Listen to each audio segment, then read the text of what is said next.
Hello, beautiful tribe. Sheea here from Maui.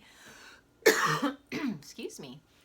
I wanted to come on today because, like many of us might be dealing with right now after the holidays, with all the overeating and maybe a little more sweets than normal. Um, this is the first time I've had to deal with this in like 20 years, and I'm talking about Candida. So, Candida yeast overgrowth is super common. There's probably a lot of people that have it and don't even know it, and it can happen easily after the holidays because there's more sweets around. And so I wanted to share with you what I have done in my protocol because I had to get reacquainted with it, and this way hopefully it'll support some of you toward getting back on track too, because it affected me quite a bit. I have a balloon that's in the way. And it really kind of pissed me off because you can gain weight really fast because the yeast just is incessant about giving you cravings for sugar, because it's like, feed me, or I'm going to die. And like I said, I haven't had to deal with that in so long. I mean, everyone usually deals with it probably several times in their life, or it's an ongoing issue on a regular basis or whatever. But anyway, I have multiple solutions that take care of it and can just become part of your lifestyle and your protocol, because it will make you gain weight.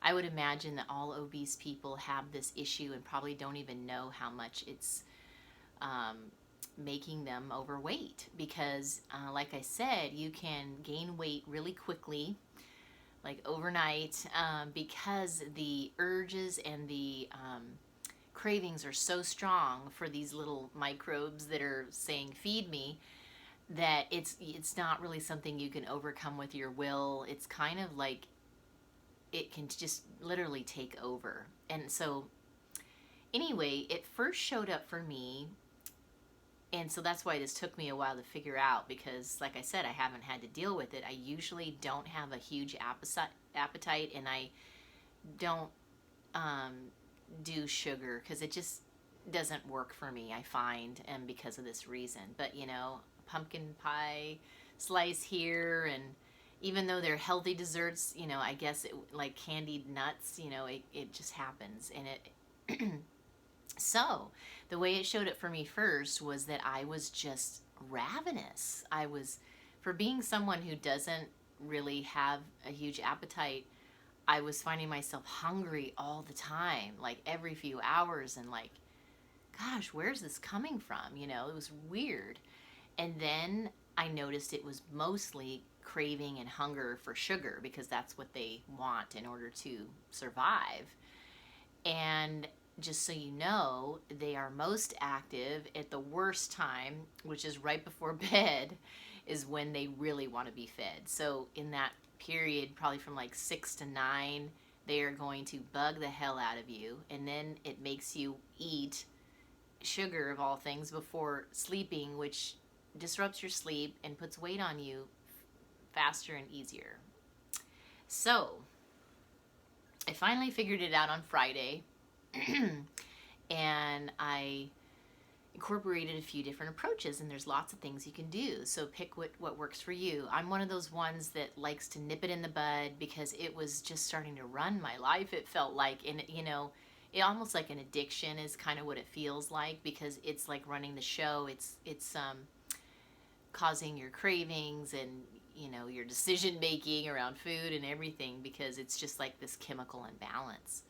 So first and foremost, what I knew from the past is you have to starve it out. So that means cutting off all sugar, period, because then they don't have anything to feed off of. So mainly, obviously, that's no desserts and sweets, but that also means cutting out fruit and carbs, and of course alcohol, because that usually just turns into sugar too. I don't drink alcohol, but just so FYI, that's what they feed off of, is the sugar in those forms. And so you have to just go cold turkey on that. It just is what it is. Otherwise, if you keep feeding it, it's going to keep being hungry and wanting to be fed. So that's the first thing. The second thing I knew to do was if you get food grade hydrogen peroxide, like from the health food store, or order it, at least in the past, always really worked as far as wiping it out really fast. So taking like a teaspoon morning and night, and it certainly is a strategy to have, like, after, if you accidentally did have something sweet, that nip it in the bud and have some hydrogen peroxide teaspoon to just take care of it and counterbalance that. That used to be enough. I found that it wasn't enough, and I really wanted to get to the bottom of it because I didn't want to continue this cycle that was going on for like 6 weeks. So so I asked around some friends and, got some input. So one of my friends from the Holistic Garden Center in Kihei, Deborah, said that it's really effective if you use your tongue scraper in the morning and at night, because the candida, also lives on the tongue, and you scrape it off, and then you gargle with aloe vera juice, which you can get a big jug at Walmart. And it's not very much either. Like, it seems like $8, and for a big jug, a gallon or whatever it is, and it kills off the candida in your mouth, and then you swallow it after you gurgle with it for a couple minutes, and then it goes into the intestines and works on it in that way. So morning and night doing that. Then she showed me how to do, and this is kind of a little more advanced, and I don't expect a lot of you to do this, but it's a great idea, and I'm super excited about it. But it's kind of funny, which is, it is doing, well, you can do, I guess coffee enemas are kind of well known for making your liver happy. So I was doing, kind of interested in that, but then I found out specifically for like flukes and candida, you use Epsom salt. So in an enema, and preferably in the morning on an empty stomach. And I had tried doing this at home in the past, and it just felt like there was more involved than I could figure out. You do have to have a few little things in place for it to work. And I also know it's a learning curve, because your body just gets used to the process and is able to hold it longer the more you do it. So I had to decide to do it in my tub, like with a towel and a pillow to make it comfortable. And I'm not going to go into all the tidbits of what makes that work, because you can look into that yourself if you're already versed at it, then you can incorporate this aspect of it. But I did find that, I wasn't able to hold it as long as I was like in the clinic when I did it. And, if it starts leaking or whatever, being in the tub just is easier to clean up. So you can do the Epsom salt ones at night too, before bed. Like if you wanted to do coffee in the morning, because that has to be in the morning because of the coffee part of it. You do feel great afterward, I must say. Like, you feel a lot better, and I noticed a big shift in myself. And then the Epsom salt one, she has us putting 2 drops of eucalyptus oil, essential oil, and I use Young Living because it's organic and highest quality from heirloom seeds, which makes it top of the line. And then 2 drops of not just the eucalyptus, but also thyme. And of course you can use other ones you have too, but those were the 2 she recommended.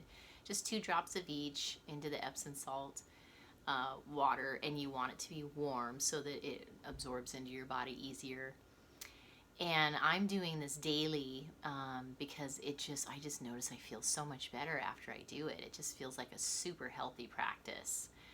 So makes the body happy. The coffee one makes the liver happy.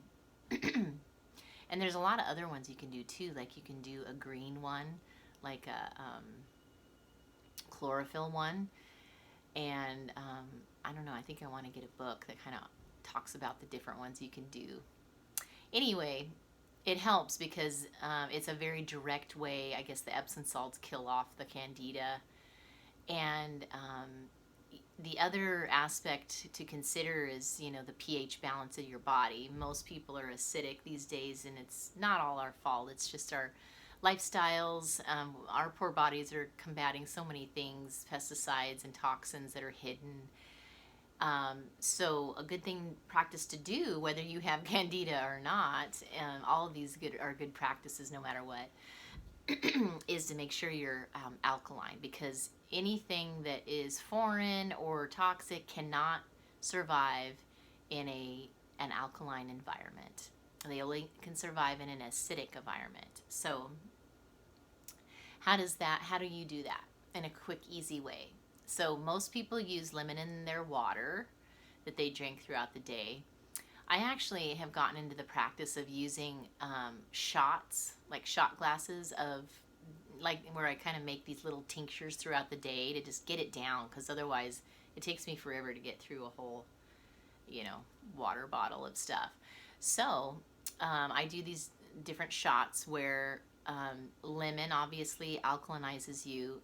Baking powder is known for alkalizing you, and if you put the two together, it's even more powerful, because then the lemon activates the baking soda. It'll kind of froth a little bit, and then you drink it. So that's a standard, to do like in the mornings, and I've been doing it, morning and night. Apple cider vinegar is another one, so you can add a little splash of that if you want. Also, greens in general and green drinks are very alkalinizing. Anything that's like junk food, sugar, meat is all acidic. So keep that in mind. Coffee actually is very acidic too. But anyway, it's good to do some kind of alkalinizing practice daily, just because of, with all that we're combating with, what's going around and health issues and stuff. It's just good to do that, because it's sort of the same concept of when you have enough light and high vibration, lower entities cannot survive in that environment. Just the same way as when you alkalinize, anything of a lower entity will not survive in your body. And so obviously doing colon cleansing and fasting and all that kind of stuff is great as well. And I just wanted to share that while it's fresh in my mind, since I'm all over it. I've also been having to really build my immune system again, just because it's winter right now, and I just feel a lot better when I do. It just seems to be something that right now we seem to kind of need to make like an immune shot every day to take.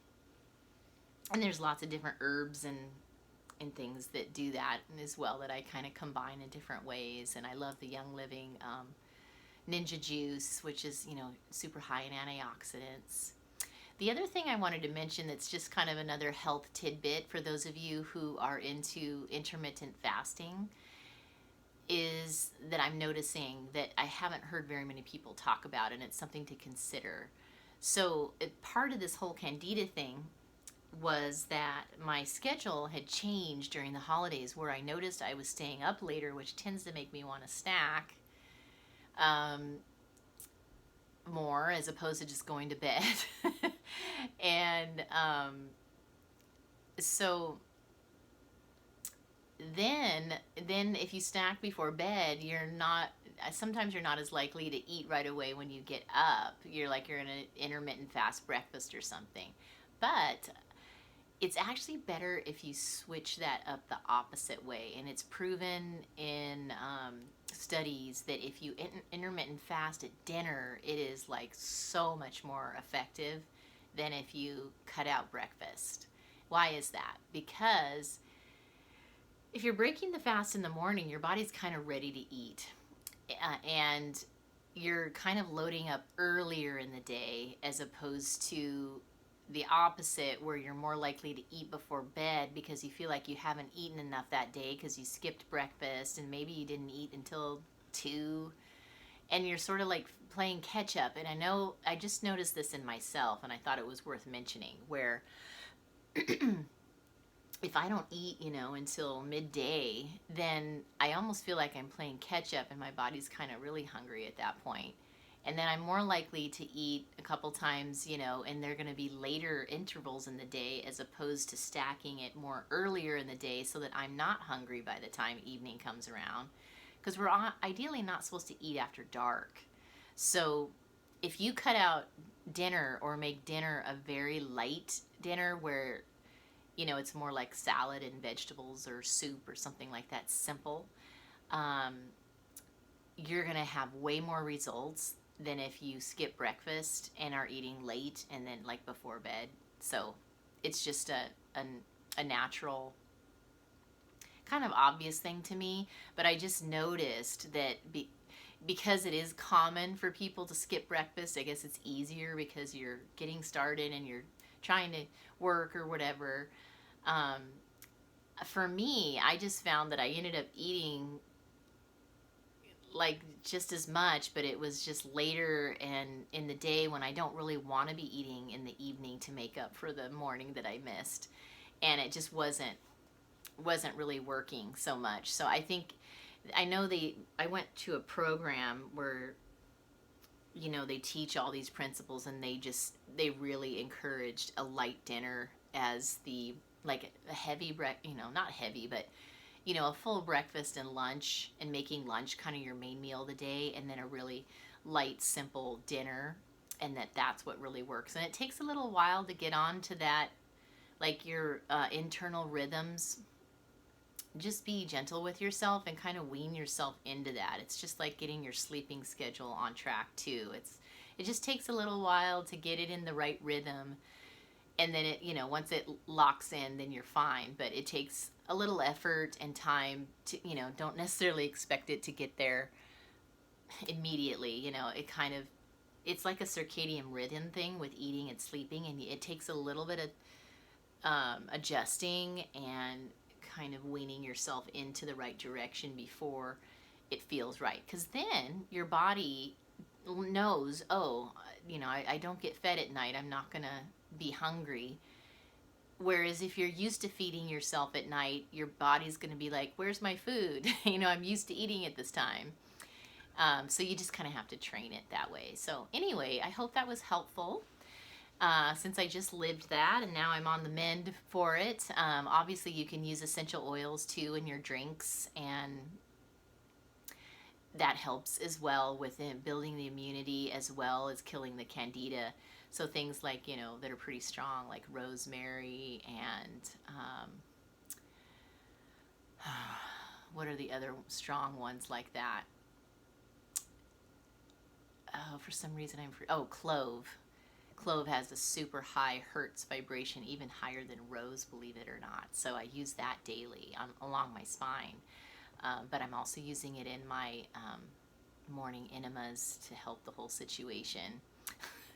And rosemary and like oregano, thyme are known for, you know, all those kind of kitchen spice type ones are known for being really good for the immune system and killing things off that don't belong. So, also, I just signed up with Patreon. Woohoo!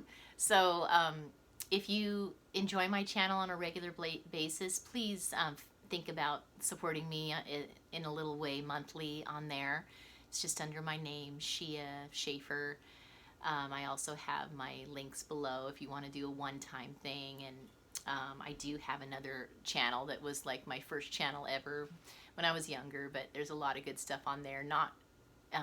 It's, as you know, I kind of cover a whole realm of subjects, and Tantra is my main career, but I also have a pretty extensive education, skill, and experience with health and wellness and all the things related to Tantra and relationships and love. And so spirituality, of course, is all part of that. And so I'm a one-stop shop for all those beautiful things to upgrade your life and to support you in ascension and evolving. And so anyway, I loved being with you today, and I will look forward to seeing you on my next video.